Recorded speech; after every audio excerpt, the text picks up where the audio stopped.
I liked the Super Mario Brothers movie. A lot more than I thought I would, actually. Sure, from the trailers, I knew it would at least be a visual treat and that I'd probably get a kick out of some of the performances. But even beyond that, I found myself smiling pretty much the whole time in the theater. It was simple and predictable narratively.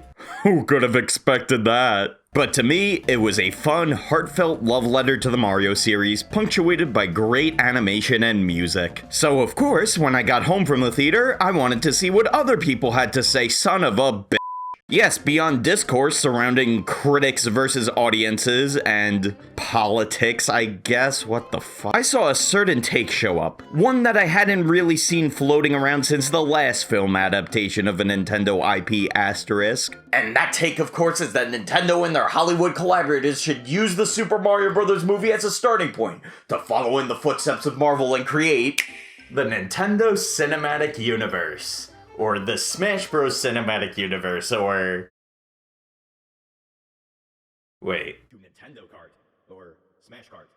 Is this just my Mario Kart video again? Kind of, but let's roll with it. Just like with that situation, there's seemingly a lot of upside to the hypothetical NCU. Most obviously, people love Smash Brothers and want the excitement surrounding it to make its way to the big screen. For a while now, Smash and the Avengers movies have been compared as big, hype-driven crossovers, and so it's natural that as Nintendo makes serious headway into the world of cinema, those comparisons would only become louder and louder. And if anything, people constantly talk about how Smash is a far bigger crossover than the Avengers movies ever were. So the idea of getting that in a film is too good a prospect for a lot of folks to pass up. But even aside from that, there's also the potential of giving lesser known IPs their time in the spotlight, which Marvel has also done. In isolation, we probably wouldn't get film or TV adaptations of more niche games like Star Fox, Pikmin, and Earthbound. But as part of a pre-established cinematic universe, we very well could. And imagine adaptations of series like Fire Emblem and F-Zero.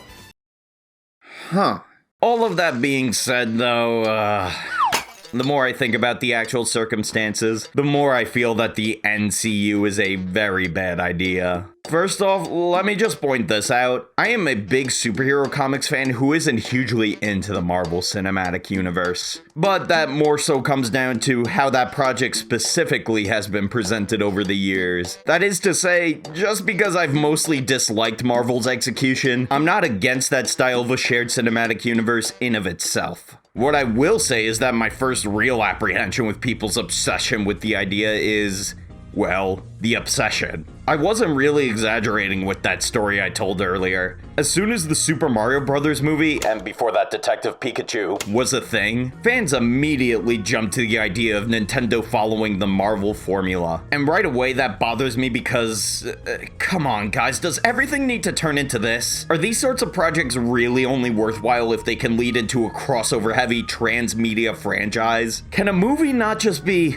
you know, a movie? But I realize that may mostly be my crotchety snobbery coming out. Fair enough, but I have other reasons to not be on board for this. For instance, the fact that these two things aren't exactly comparable where it counts. See, the thing about Marvel and DC is that all these characters and stories were already part of a proper shared universe in the original comics. All that world building of these different superheroes and supervillains being a part of the same world and frequently interacting was already a thing in the source material, and that's why there was a push to make it happen in the movies in the first place. With Nintendo, not so much.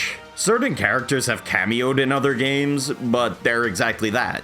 Cameos. They're barely canon and not meant to be taken seriously beyond just being fun Easter eggs. They're certainly not meant to establish some shared world building for the most part. And yeah, they're Smash Brothers, but with all the set dressing of the characters being toys and the world of trophies and all that, Smash's own world building is vague, self-contained, and, vitally, incompatible with what we've gotten so far on the big screen. If they wanted to make the NCU happen, they'd probably have to take huge liberties and explore multiversal dimension hopping. And considering how much the MCU itself has been struggling with that exact thing, I'm not sure that this new, far simpler project should jump headfirst into that realm. And while we're drawing direct comparisons to Marvel, let's talk about the part of all this that people have been completely ignoring for some reason. Aside from a few weird exceptions, every film and television project within the MCU has been done by, well, Marvel Studios. A single studio for all of these works. That's how they've been able to commit to the whole thing after all. For the most part, they don't have to deal with a ton of legal red tape.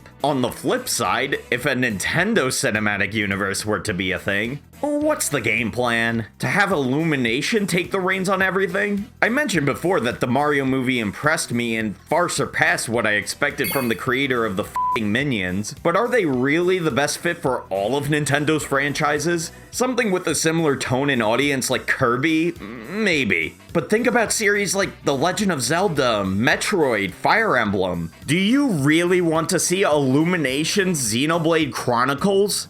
Call me a stick in the mud, but I don't. It's kind of too late to take the Marvel approach because they picked a studio with just Mario in mind. One that I really don't think has the range for Nintendo's entire, incredibly varied catalog. Of course, the alternative solution is to have different studios for different films, which I'm all for in general, but then you're probably not gonna get your shared universe because, well, that'd be hell to negotiate behind the scenes. Think about all the legal nonsense that has gone on with Spider-Man in the MCU, Hulk not being allowed to get his own movie for years, and even characters like the X-Men or the Fantastic Four being off limits for ages. Now, imagine Nintendo trying to arrange a cinematic universe while that sort of thing happens with nearly every IP. That's just asking for trouble.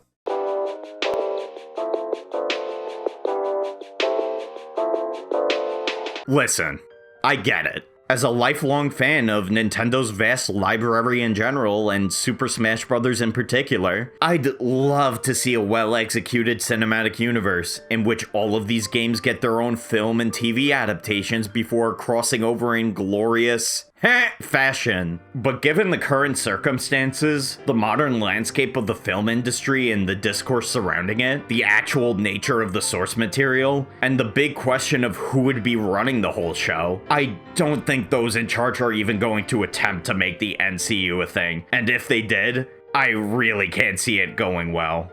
I absolutely want to see more of Nintendo's legendary games get good film adaptations, but maybe it's not meant to be more than that. As much as it sucks to say, as it stands now, the Nintendo Cinematic Universe is just a bad idea, and that probably won't change anytime soon.